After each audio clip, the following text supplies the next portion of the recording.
Let's bring in Minister of Trade, Industry and Competition, Pox Dao, who joins us now for a discussion from New York. Minister Dao, a very good evening to you. Thank you so much for joining us. We just heard President Cyril Ramaphosa speaking and holding a meeting of the G20 foreign ministers where he spoke about the theme for South Africa. And also we know that preparations have well been underway for South Africa's Group of 20 presidency and the hosting of the G20 summit in 2025. What kind of prospects in terms of preparation when it comes to engaging with international forums such as this are imperative at this stage, as we heard the President speaking about concerns around multilateral trading systems and how much work needs to be done in that space?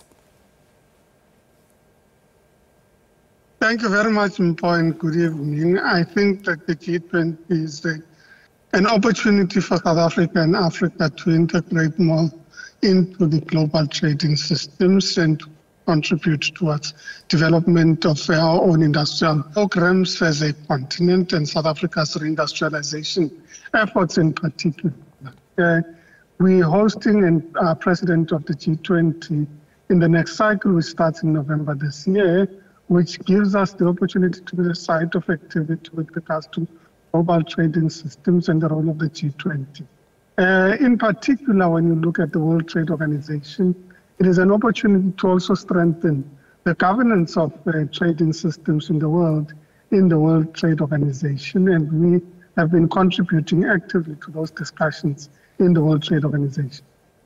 So as you reflect on the kind of engagements you're having in the US, I know you've spoken quite a bit here at home about your commitments to engaging the private sector in identifying priority areas to perhaps enable the implementation of the industrial policy and economic transformation to be accelerated. Is that the same kind of approach you're taking with potential investors there? It is a similar and common message that we're sending to investors in the US, particularly focused on the Africa Growth and Opportunity Act, AGOA, which is up for renewal. We've been engaging with regards to extending the period in which AGOA is to a longer tenure, above 10 years, ideally 20 years, so that the act is applicable over a period of 10 years. It's also about improving the systems, our engagements with ensuring that we improve utilization. We are currently working on a utilization strategy so that we're able to create certainty to our own industries about utilization.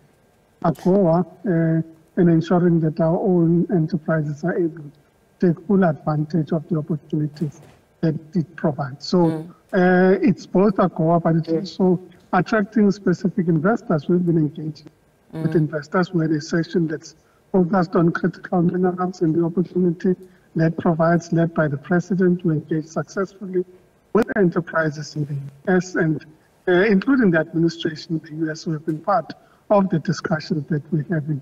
But we're also having bilateral engagements with a number of other enterprises that are looking at South Africa as a destination.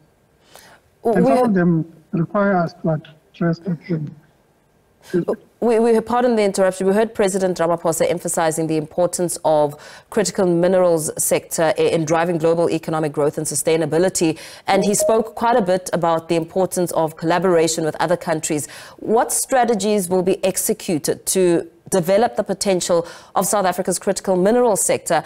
And perhaps how have engagements been received around talks on recognizing that the country's mineral deposits could be a key catalyst for inclusive growth?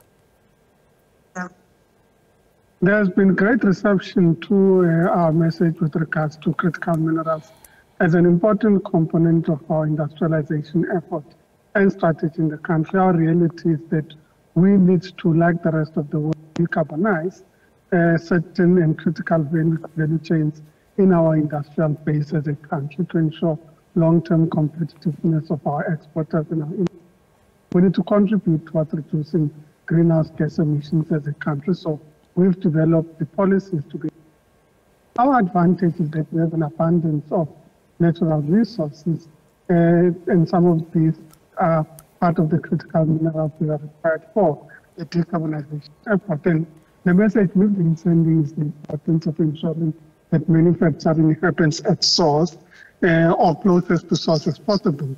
And that has to do with our ability to also collaborate and cooperate with our sister countries that have some of those resources. But we have a significant part of the resources that are critical minerals. And through our collective effort, we'd ensure that industrialization happens at source in our countries, and we're able to benefit not just in terms of trading in the minerals, but ensuring that we're able to beneficiate those minerals and ensure economic growth in our own country. Yeah.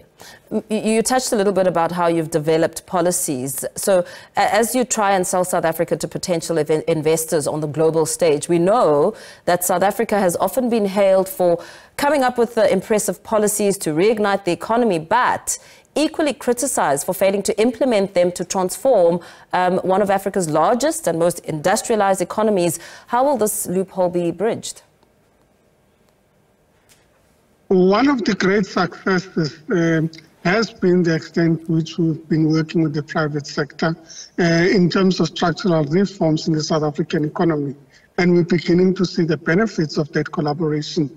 Our emphasis, therefore, is to engage and work with the private sector. I have personally reached out to captains of industry in their individual capacity and enterprises, but also with organized business, and they have expressed a willingness and a commitment to work with us in ensuring that we deal with the issues as a collective. And it is about collective effort, and that's the emphasis we place now, the collective effort between the state and the private sector in ensuring that we can work on this.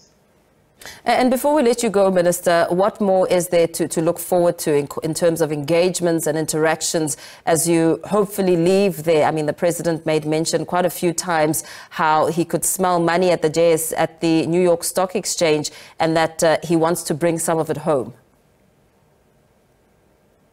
We are also engaging with development finance institutions. In fact, we're currently going into a meeting with the World Bank and the IFC to ensure that we're able to look at facilities they have available and could be able to support our own growth and development efforts in the country, particularly because they also have grant facilities available to countries that we can optimize.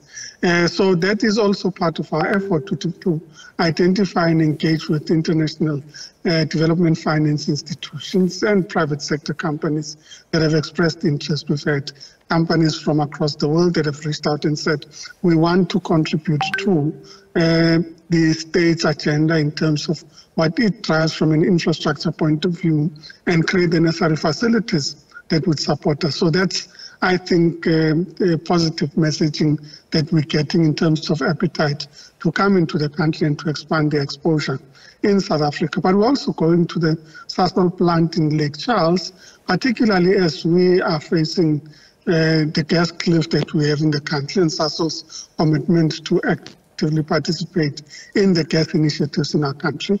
So it gives us an opportunity to, one, learn of what they're doing in the U.S. as a key investor from South Africa in the U.S., but also how they can contribute to addressing our energy sources, in particular in this regard. We're talking gas, but working very closely with Sasol with regards to green hydrogen production and their capability on hydrogen, including other role players in the country. So energy is also a particular play that we engaged with. Very well. Thank you so much for speaking to us this evening.